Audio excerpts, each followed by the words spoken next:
Hey, what's going on, everybody? Welcome to the first episode of my show. I'm broadcasting live from beautiful Jacksonville, Illinois. I'm in a hotel right now. I'm on tour currently for VIP Records Empire, and we're traveling throughout the Midwest and parts of the country looking for the latest and greatest talent because we want to sign some new artists. So I'm here on the road, but this show is something that I've wanted to do for a long time. I don't have my normal setup, but the show must go on. So here we are. So episode 1 of the breakdown. This show, we're going to be discussing the latest in entertainment business news, breaking down what's happening in urban culture with some featured guests. So we're going to be discussing some things. I have some headlines that I'd love to go over, and then we're going to get into a topic later on in the show. Not today, but in future weeks, I'm going to have some really special guests on who we're going to have some great conversations about business, about entertainment, share some stories because I've been around. I've seen some things in my travels. I've been all over the world. I'm blessed to have been traveling all over the world like I am right now, and definitely have some stories to tell. So we're going to get into that in future episodes. So right now on our headline segment, there are 3 headlines that I'm going to be sharing every week, something that I think is really interesting and involves different aspects of music, entertainment, technology. The first one, Live Nation has announced that they are going to be getting into the NFT game. And it's really interesting. They're doing that with digital ticket stubs. So for those of you not familiar, NFT stands for non-fungible token. I'm not going to get too into this topic, but essentially it's by the phrase non-fungible, it means that you can't use this token as currency. So I can't take an NFT and pay for my dinner with it the way that I can with Bitcoin and things like that. So it just the easiest way to think of it is kind of like a collector's item. So what Live Nation is doing, they're starting soon with the group Swedish House Mafia for a U.S. tour that they're doing. And when you buy your ticket, your digital ticket, you're going to get an NFT of your ticket, and it'll be a digital representation, and you can trade it on this platform. The fans will be able to keep it. You can trade it. You can do whatever you want with it. But they're encouraging people also to hold on because they're hinting that there may be some perks.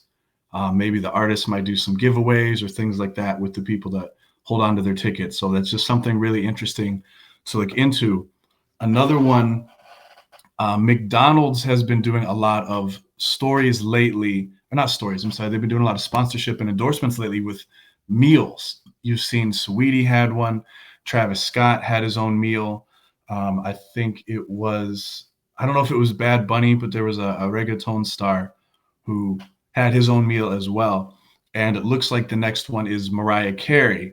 They just kind of hinted at it with a picture of her kind of standing in the ocean with a lot of just waves and things behind her, and it was just teasing that she might have something coming, especially this time of year. We always think of Mariah Carey Christmas album. She is arguably the best Christmas music of all time.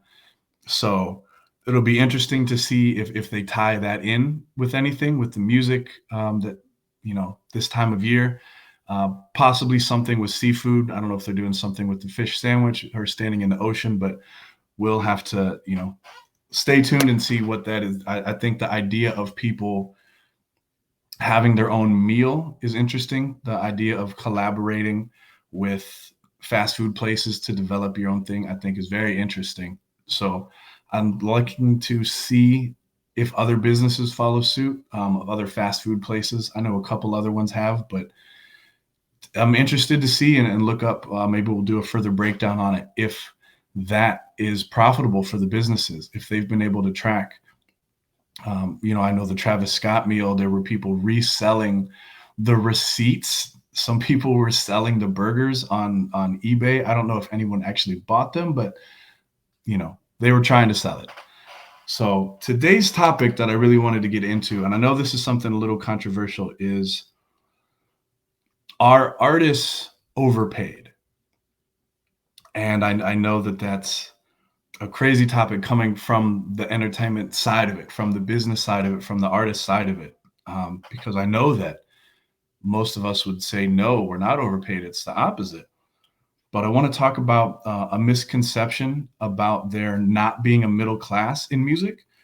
I'm going to go over stream rates a little bit and why some of these artist forward companies fail. So, first, there's this belief that there is no middle class in the entertainment industry, especially music industry. So, what do I mean by that? I mean that we look at artists like there are only two levels. Like there's the starving artists, busking on the street corners and with the guitar case open, just kind of begging for change or playing saxophone outside after a baseball game. And there are superstars, the multimillionaires, and there's more. We have this tendency to just see the extremes, but there is a middle class of artists who maybe they're not multimillionaires, but they can pay their bills with music. They can pay their bills, their phone bills, and live comfortably just doing music.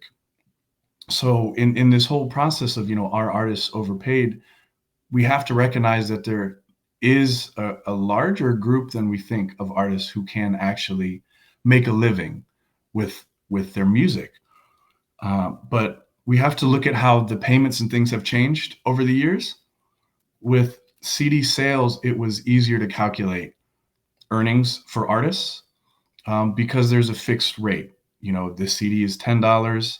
Maybe the record label wholesaled it to the store for $5, and there was more of a set rate. But with streaming numbers, I think, it's so difficult because the different platforms, it varies.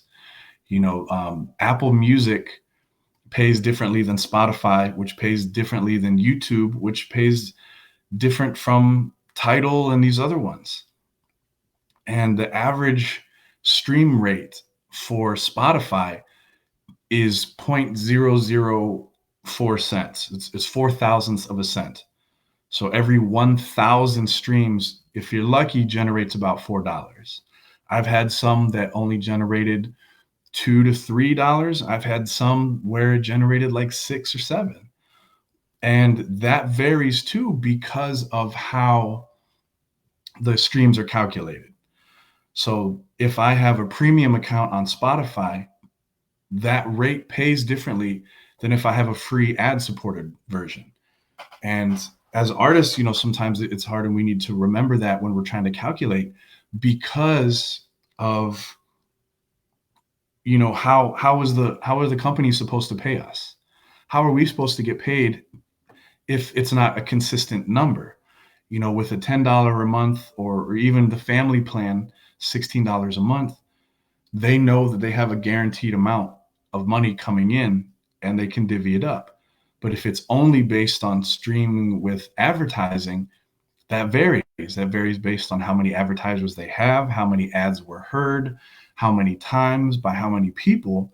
So of course, those numbers are different. And again, those numbers are really low. But when you look at it compared to YouTube, it actually pays better.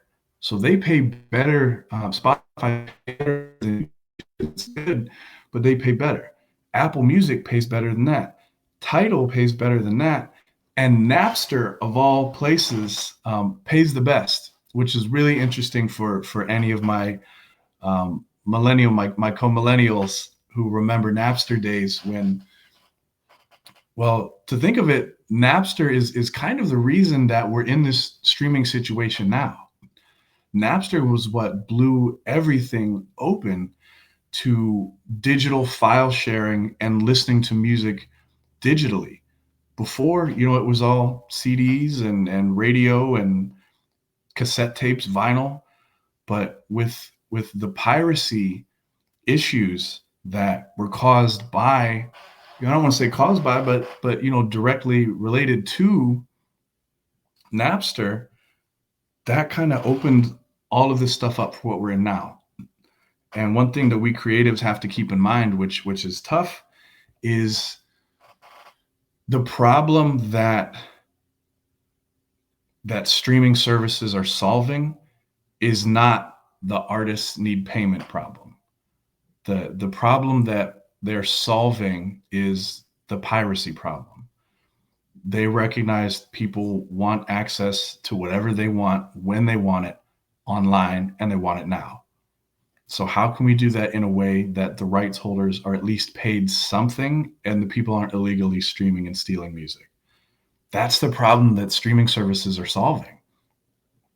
But so when we're really upset that, man, why aren't I getting paid? This isn't fair. These rates are too low. This isn't a living wage. They never set out to do that. Their issue was never how can we help compensate artists. Their issue is how can we stop the streaming and work with the labels to do it legally? How can we license their catalogs and make it available to the public so that hopefully we can make a profit? And that's difficult to think of it that way, especially when we work so hard and artists invest so much time, so much money, so much everything to get 4,000ths of one penny when somebody listens to it. You know, it was easier when someone would just give us a flat $10 for the CD, and they can play it as many times as they want. But that's not where we are anymore. So how do you fix this? Is there a way to fix this? And with artists complaining that the streaming numbers aren't fair, well, then why aren't we promoting the platforms that pay better? I'll never understand that. You know, Napster paying 2 cents a stream, 1,000 streams at 2 cents a stream compared to 4,000ths of 1 cent. It's a no-brainer. So why aren't we promoting Tidal and Apple Music even, but Napster specifically? If we're upset about the payment and this company is paying much better, the best was Microsoft Groove back in the day. They paid 5 cents a stream. Not around anymore. Microsoft kept the name. It's like the default name for the music player app on the phone. But you know, that was the best. So any artists, you know, out here who hear this, why aren't we trying to push our fans to listen to our music on Tidal? Why aren't we trying to push our fans to listen on Napster? Because these are bigger companies that have the catalogs of your favorites. You can still listen to Drake and Katy Perry and, you know, whoever, you know, the major stars are on these platforms. So why aren't we using these? Why are creatives and artists, why are we complaining about the payments from one when we could go and utilize the other services that pay us better? I'll never understand that. There are some companies who are trying to solve this, but the issue is they're artist forward companies. Their focus is paying the artists, which I think is their biggest mistake. It's great that artists are getting paid better on these platforms, but if your selling point is, hey, everyone, listen to music here because we pay the artists better, is that going to generate streams and interest from the general public who, remember when we first started, don't see a middle class? They see it's just the starving artists or the big superstars. They think artists are overpaid. They think creatives are overpaid. I've read studies and seen studies where they, you know, what positions and what careers are not as important, and artists was like toward the top.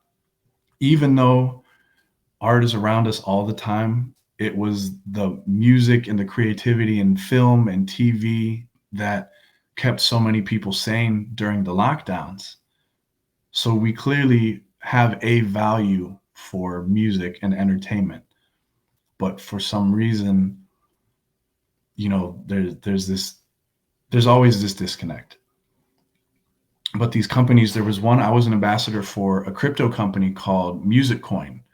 And Musicoin was really cool and was attempting to do some revolutionary things. I think they're still around. I'm not really involved anymore. But the premise was anytime you listen to an artist's song, they were paid in one music coin, which was a proprietary crypto. And it was a really cool idea because at the time, music coin was valued around 13 cents. So imagine getting 13 cents a stream compared to 4 thousandths of a stream. And, being on the crypto market, you could convert it to Bitcoin, you could convert it to US dollars and sell it. It was, they were working to make it an actual currency. And they made deals with companies. They made deals with some tech companies. And that's what I was trying to work on with them, was to develop even some kind of ecosystem for artists to even buy services and things like that using the coin, because that's what makes it viable, is if there's a practical use. But when you have these companies that say, hey, come to us, you get paid better. Hey, we pay the artist better. When you have people who think that we're overpaid, why would they come if that's the main selling point? I think it's an important selling point, but they seem to miss this education part. So many times when people who aren't in the business hear how low some of the streaming royalty payments are, they're shocked. Like, wow, 1,000 streams pays $4 or $3 or $2. They're really surprised by that. So there are people who would make that jump. They might listen, they might click on a link and listen to it, but are they going to stay? Are they going to come back if there aren't any recognizable artists? We artists and creatives have to remember sometimes that, this is our passion and we love it. We might search for music, we might go on blogs or listen to playlists that refresh every week with new songs and new artists, because we're excited. We're part of this industry. But a lot of people don't go searching for new music, right? They hear it on the radio when something new plays it. They hear it in a friend's car. They hear it, and that's fine. That there's no problem with that. But we have to be conscious of that's how a lot of people discover and hear new music. So if that's the case, people listen to what they know. They listen to what they're fans of. I might want to support you, but if my favorite artist isn't on that platform, how much am I going to interact and actually be on it? So that's just, we're in an interesting situation, and I don't really know how to solve it, aside from promoting the platforms that do pay better. I think that could put pressure on companies if they see a surge in subscriptions somewhere else and they're falling over here. They might make some changes, but we all know how difficult it is to change the mind of somebody else, especially if it's a habit. If they've been streaming on Spotify for 5 years, and they've got playlists and they've got people they follow, and they sync it with other things, how easy is it to get them to switch to something new?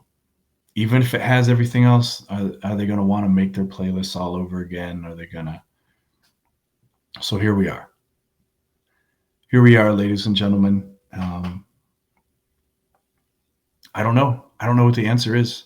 I would love to work with one of these apps or programs that is open to paying the artists better, and help them with their promotion, help them with their education to why their platform is the one that we should be using. So if any of you out there are working on developing or have something, hit me up. I would love to talk to you and see what we can work out, see how I can help you, see how we can make these changes, because there should be changes. So I appreciate everybody tuning in. Make sure you come back next week. I will be in my normal location with my normal setup. I'm really excited to be on this journey with you guys. Again, every week we'll be here discussing headlines, and we're going to break down a topic, and I'm really excited to have some really cool special guests lined up. So thank you everybody for tuning in. Make sure you catch me next week right here on The Breakdown.